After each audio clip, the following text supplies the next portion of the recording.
నూతన రాజకీయ పార్టీపై తెలంగాణ జాగృతి అధ్యక్షురాలు కల్వకుంట్ల కవిత కీలక ప్రకటన చేశారు.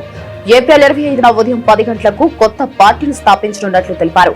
మేడ్చల్లోని మునీరాబాద్ వద్ద అద్వయ ఫంక్షన్ హాల్లో జెండా ఆవిష్కరణ చేస్తామని ప్రకటించారు. ఆ సమయంలోనే పార్టీ పేరును కూడా ప్రకటించనున్నట్లు తెలిపారు. కార్యకర్తలంతా సమయానికి చేరుకోవాలని, ప్రతి గ్రామం నుంచి తరలి రావాలని కవిత పిలుపునిచ్చారు. ఇక యువతకు, మహిళలకు ప్రాధాన్యం ఇస్తామని వెల్లడించారు.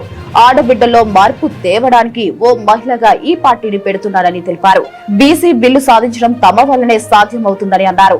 బీసీలు, దళితులు, గిరిజనులు, మైనార్టీలు తరలి రావాలని కవిత పిలుపునిచ్చారు.